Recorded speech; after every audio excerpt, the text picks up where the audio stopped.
आदाब दोस्तों, मैं हूं आपका मेज़बान Parvez Ahmed. India Fact News में आपका स्वागत है। इस वक्त हम कामठी तहसील कार्यालय में मौजूद है और हमारे साथ में कामठी के नायब तहसीलदार जनाब आरटी उके साहब मौजूद है, जिनको एक डेपुटेशन नागपुर जिला ग्रामीण युवक कांग्रेस की तरफ से दिया गया है, जिसमें निजी अस्पतालों द्वारा कोरोना के नाम पर लूट के खिलाफ ध्यान आकर्षित करने बाबत ये ज्ञापन दिया गया है।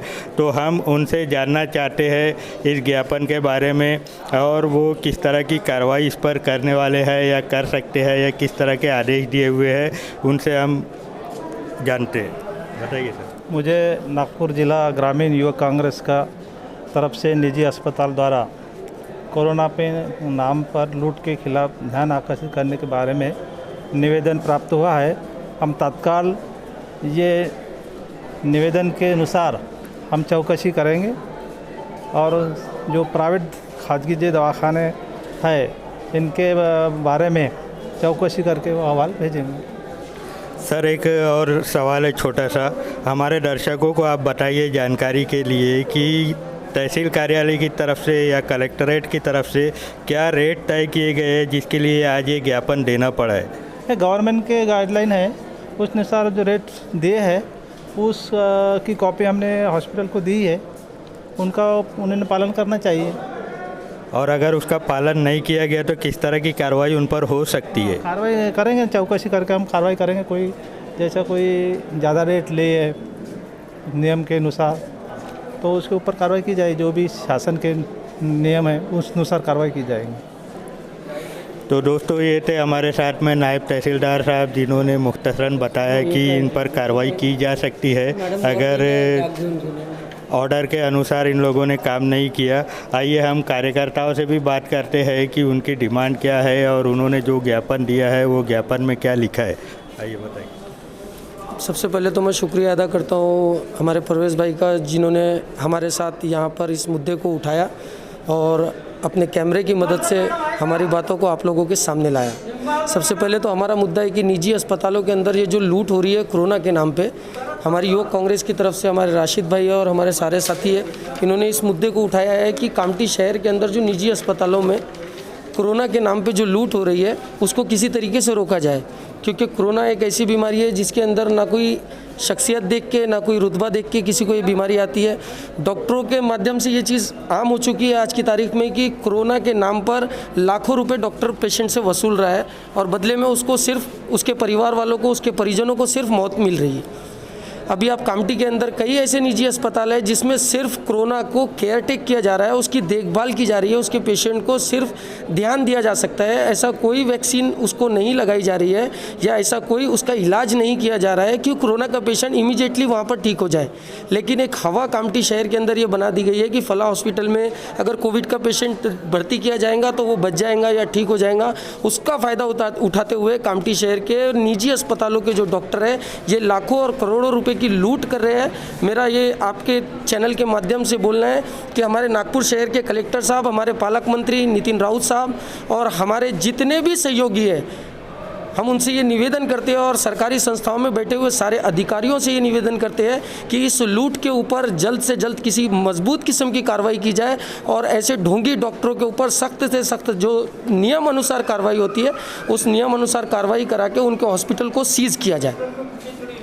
जिस तरह से आपने ये बताया कि हॉस्पिटल में लूट मार मची हुई है और जो पेशेंट जा रहा है उससे लाखों रुपए वसूल कर लिए जा रहे हैं, जबकि सरकार की तरफ से गाइडलाइन कुछ और दी गई है, तो मैं इसी बाबत जानना चाहता हूँ कि क्या कोरोना का इलाज दवा से है या लॉकडाउन से है?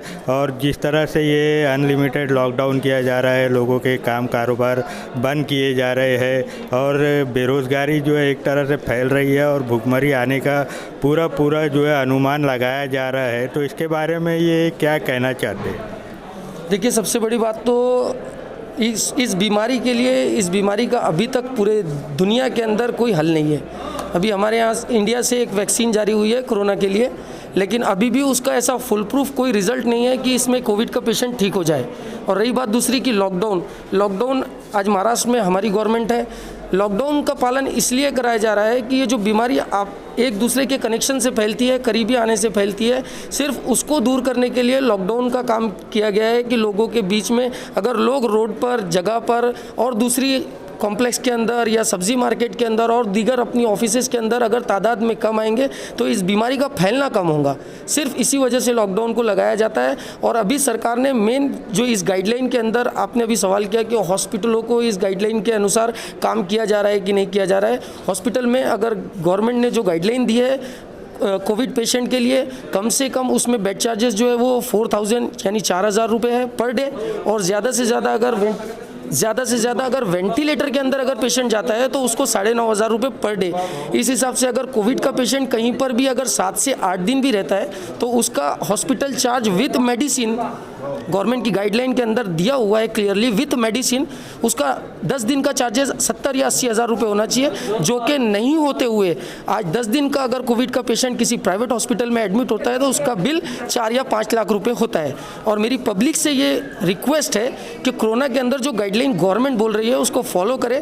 रही बात हमारे खाने और कमाने की, आने वाला समय हम जिस ताकत से इस बीमारी से लड़ रहे हैं इंशाल्लाह कहीं ना कहीं हमारे लिए सही आएगा। जहाँ ये प्राइवेट हॉस्पिटल्स की बात आई और ज़्यादा बिल की बात आ रही है, शिकायत आ रही है आम जनता की तरफ से, तो मैं आपसे एक पब्लिक रिप्रेजेंटेटिव होने के नाते ये पूछना चाहता हूँ या जानना चाहता हूँ कि क्या इसका इलाज सरकारी अस्पताल में नहीं हो रहा है, और अगर हो रहा है तो कामठी शहर में उप जिला अस्पताल है जो बहुत बड़ा हॉस्पिटल है जिसमें पूरा तालुका के और तहसील के लोग जो है अपना इलाज करवाने के लिए आते, तो क्या वहाँ कोविड के इलाज की फैसिलिटी नहीं है? देखिए, कल ही पालक मंत्री साहब का एक स्टेटमेंट आया, उसके अंदर उन्होंने नए कोविड के इलाज करने के लिए कुछ प्रमुख स्थान ऐसे बनाने बोले, जिसके अंदर विपक्ष से भी ये कहा गया कि इन स्थानों को तादाद बढ़ा दी जाए ताकि जो पॉपुलेशन हमारे नागपुर शहर की है, हमारे ऑल ओवर इंडिया की है, जिस तरीके से पॉपुलेशन है उस तरीके से वैक्सीन अभी उपलब्ध नहीं है इंडिया के अंदर। और ख़ास करके महाराष्ट्र के अंदर हमारा एरिया जो कामठी शहर पड़ता है ये ग्रामीण का एरिया है। हमारे यहाँ जो गवर्नमेंट को गाइडलाइन दी गई है 60 साल के ऊपर वाले व्यक्तियों के लिए हमारे यहाँ कोरोना के टीके अभी अवेलेबल है। आप कोरोना की वैक्सीन अभी लगवा सकते हो अबव 60 ईयर के। लेकिन अभी दूसरे जो आपका बोलना है कि नई जनरेशन या 18 से 40 साल तक, 50 साल तक, इन उम्र के लोगों के लिए टीके अभी कामठी शहर में अवेलेबल नहीं है। और आपसे ये उम्मीद करते हैं कि आने वाले समय में गवर्नमेंट अगर इन टीकों को उपलब्ध करा देंगी, जनता इसका फ़ायदा उठाएंगे। धन्यवाद आपका बहुत बहुत। दोस्तों, हमारे साथ में नागपुर जिला ग्रामीण कांग्रेस युवा कांग्रेस के कुछ साथी थे जो अपनी ज्ञापन के बारे में बता रहे थे जो नायब तहसीलदार को पेश किया गया। तो इसी तरह की और अपडेट देखने के लिए हमारे साथ में जुड़े रहिए और देखते रहिए इंडिया फैक्ट न्यूज़। धन्यवाद। हमारा चैनल सब्सक्राइब करें और बेल बटन दबाना ना भूलें।